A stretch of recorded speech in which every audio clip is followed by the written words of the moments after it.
Hello friends, ইনি হলেন জীবন কৃষ্ণ সাহা, তৃণমূল কংগ্রেস মুর্শিদাবাদ বড়োয়ার বিধায়ক।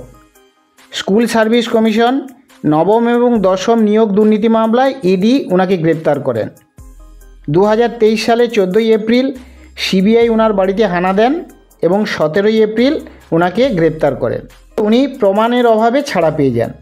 যখন সিবিআই ওনার বাড়িতে তল্লাশি করেছিলেন তখন কি ঘটনা ঘটেছিল আপনারা সবাই জানেন। উনি ওনার মোবাইলগুলো পুকুরে ফেলে দিয়েছিলেন, নিজে বাড়ির প্রাচীর টপকে পালাতে গিয়ে প্রাচীরে ঝুলেছিলেন। তারপর উনি অ্যারেস্ট হলেন। ঠিক আজ 25শে আগস্ট একই রকম কায়দায় উনি ওনার মোবাইলগুলো পাশের ঝোপে ফেলে দেন এবং প্রাচীর টপকে পালাতে গিয়ে এই ভদ্রলোক নর্দমায় পড়ে যান। কাদামাখা অবস্থায় ইডি ওনাকে উদ্ধার করেন এবং ওনাকে কলকাতার উদ্দেশ্যে নিয়ে যান। ছাদ থেকে ঝাঁপ, মোবাইল ছুঁড়ে ফেললেও শেষ রক্ষা হলো না জীবন সাহার। হ্যালো ফ্রেন্ডস, এই জীবনবাবুদের বারবার সিবিআই ইডি গ্রেপ্তার করবেন, জেলে ভরবেন, আবার ওনারা তথ্য প্রমাণের অভাবে জেল থেকে ছাড়া পেয়ে যাবেন, বাইরে আসবেন, বাইরে এসে আবার দুর্নীতি করবেন। কিন্তু এই 26,000 নিরীহ শিক্ষকের কি হবে? এনারা দুর্নীতি করলেন আর এনাদের দুর্নীতির শিকার হলেন এই 26,000 শিক্ষক এবং ওনাদের পরিবার।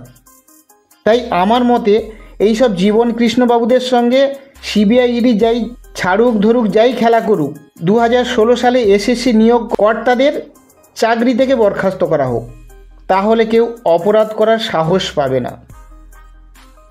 হ্যালো ফ্রেন্ডস, আমরা যে দেশে থাকি সেখানকার আইন কানুন আদালত নিয়েই আমাদের চলতে হবে। তাই কবির ভাষায় বলি, বিচারের বাণী নীরবে নির্ভীতে কাঁদে। হ্যালো ফ্রেন্ডস, এই যে জীবনবাবুদের সিবিআই ইডি ধরছেন ছাড়ছেন, এই যে খেলা করছেন, এই নিয়ে আমরা বিভিন্ন রাজনৈতিক নেতা এবং বুদ্ধিজীবীদের মতামত নেব। চলুন ওনাদের মতামত শুনে নিই। আমরা টেলিফোনে যোগাযোগ করতে পেরেছি জগন্নাথ চট্টোপাধ্যায়কে। নমস্কার স্যার, এই যে জীবন কৃষ্ণ সাহাকে যে ইডি অ্যারেস্ট করলেন, এটা আপনার কি মতামত? মঞ্চস্থ হলো তৃণমূলের একজন বিধায়কের দ্বারা, সেটা হাস্যকর। কেন্দ্রীয় এজেন্সিগুলির তদন্ত আদালতের নির্দেশে করছে। এখনো পর্যন্ত সব মিলিয়ে 55 জন অভিযুক্ত হয়েছে বিভিন্ন এফআইআর। ইতিমধ্যে জীবন কৃষ্ণ সিবিআইয়ের মামলাতে জেলে ছিল, এবার এখন ইডি তার বাড়িতে গেছে। একজন রাজ্যের মন্ত্রীর বিরুদ্ধেও আবার নতুন করে চার্জশিট হয়েছে। তো সব মিলিয়ে আমার ধারণা যে যারা পশ্চিমবঙ্গে গত 10-15 বছরে এখানে চাকরির দোকান খুলে যারা বসেছিল, এবার তাদের শাস্তি প্রক্রিয়া ত্বরান্বিত হবে। তার ফলে নর্দমায় বা পুকুরে ফোন ফেলে আমার মনে হয় না এই শাস্তি থেকে অভিযুক্তরা বাঁচবে। জগন্নাথবাবু, আপনাকে অনেক অনেক ধন্যবাদ। এরপর আমরা যোগাযোগ করতে পেরেছি সিপিআইএম নেতা সুজন চক্রবর্তীর সঙ্গে। নমস্কার সুজনবাবু, তৃণমূল কংগ্রেসের বিধায়ক জীবন কৃষ্ণ সাহাকে সিবিআই ইডি ধরছেন ছাড়ছেন, এই যে লুকোচুরি ধরাধরি খেলা চলছে, এটা নিয়ে আপনি কি মনে করেন? সব চলে গেল জীবন কৃষ্ণ বাড়িতে। জীবন কৃষ্ণ পালাবার চেষ্টা করলো, পালাতে পারলো না, মোবাইল ফেলে দিল, কদিন পরে ধরা পড়লো। 2 বছর শীতঘুম ভালোই কাটলো। আবার 2600 ভোট 25-এ ফের জীবন কৃষ্ণ আবার বাড়িতে যাওয়া, চিত্র একটা পুনরাবৃত্তি। মোবাইলটাও ফেলে দিল, সব কিছু একই রকম হবে। এখন আসলে তদন্ত কার্যত এতটাই রাজনৈতিক ভাবে প্রভাবিত। দিল্লি চেয়েছিল 24 ইলেকশনের আগে রায়জারা হলো, দিল্লি চাইনি, অত শীতঘুম হয়ে গেল। আবার এখন ভোট এসে গেছে, মোদীজি বলছে এখন আবার নাড়াচাড়া হচ্ছে। তৃণমূলকে বাঁচাবার জন্য সব রকমের চেষ্টাতে যে বিজেপি আছে, এটা স্পষ্ট। হাতে হাতে যারা টাকা নিয়েছিল তারা কেউ কিন্তু গ্রেপ্তার হয়নি, তৃণমূলের নেতারাই হোক আর বিজেপির নেতারাই হোক। এইভাবেই দিল্লি চলছে। সুজনবাবু, আপনাকে অনেক অনেক ধন্যবাদ। এরপর আমরা যোগাযোগ করতে পেরেছি তৃণমূল কংগ্রেসের মুখপাত্র তন্ময় ঘোষের সঙ্গে। নমস্কার তন্ময়বাবু, আপনাদের বিধায়ক জীবন কৃষ্ণ সাহা ইডির হাতে অ্যারেস্ট হলেন, আপনার কি মতামত? বিষয়টা হচ্ছে, আমরা আগেও যা বলেছিলাম, দলের স্ট্যান্ড ক্লিয়ার।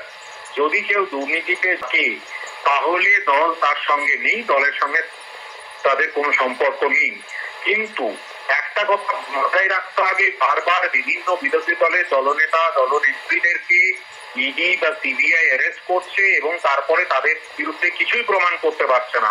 অর্থাৎ রাজনৈতিক ভাবে এই যে ব্যবহার করা হচ্ছে কেন্দ্রীয় তদন্তকারী সংস্থাকে, সেটার বিরুদ্ধে আমাদের বক্তব্য। ইডির কনভিকশন রেট কত? ইডির কনভিকশন রেট 0.5%-এর নিচে। তাহলে তাদের যে ভাবধারা, তাদের যে ক্রেডেন্সিয়াল, সেই ক্রেডিবিলিটি নিয়ে তো প্রশ্ন উঠছে মানুষের কাছে যে এটা কি বিজেপি শাসিত কেন্দ্র সরকার শুধুমাত্র রাজনীতির উদ্দেশ্যে তাদেরকে ব্যবহার করছে? তারা প্রমাণ করে দেখান, এর দায় তাদেরকেই নিতে হবে। কারণ আমাদের মতো দেশের সর্বোচ্চ কেন্দ্রীয় তদন্তকারী সংস্থা তাদের যদি ক্রেডিবিলিটি হারায়, তার দায় কেন্দ্রীয় সরকারকে নিতে হবে।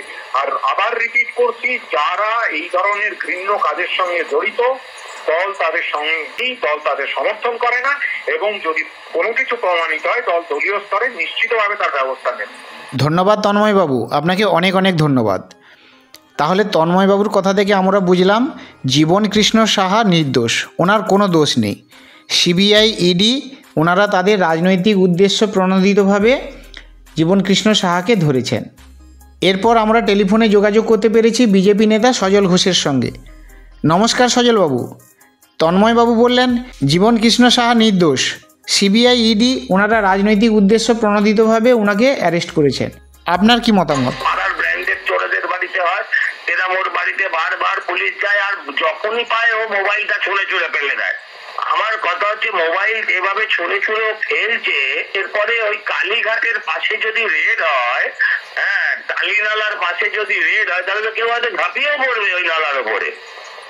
হ্যাঁ, এই লোকটা একটা পাকা চোর, এখনো ওর মধ্যে অপরাধ মনস্কতা কাজ করছে বলে ইডি যাওয়ার সঙ্গে সঙ্গে আবারও মোবাইল ফেলেছে। আপনি ভেবে দেখুন কেন, কিন্তু ভাগ্যে ধর্মের কাল বাতাসে নড়ে, বারবার তো আর জলে পড়ে না, এবার ডাঙায় পড়েছে। বছরখানেক জেল কেটেও সংশোধনাগারে ঢুকলেও যে সবাই সংশোধিত হয় না। সজলবাবু আপনাকে অনেক অনেক ধন্যবাদ।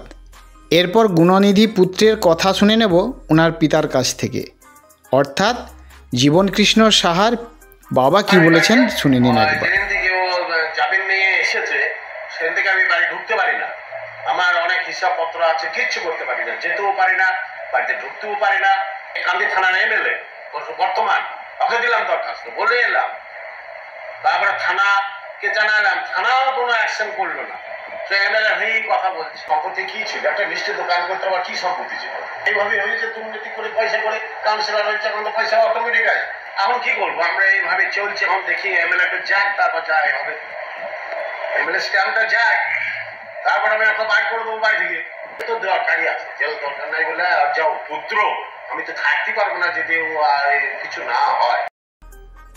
হ্যালো ফ্রেন্ডস, কীর্তিমান পুত্রের কাহিনী তার বাবার কাছ থেকে শুনলেন।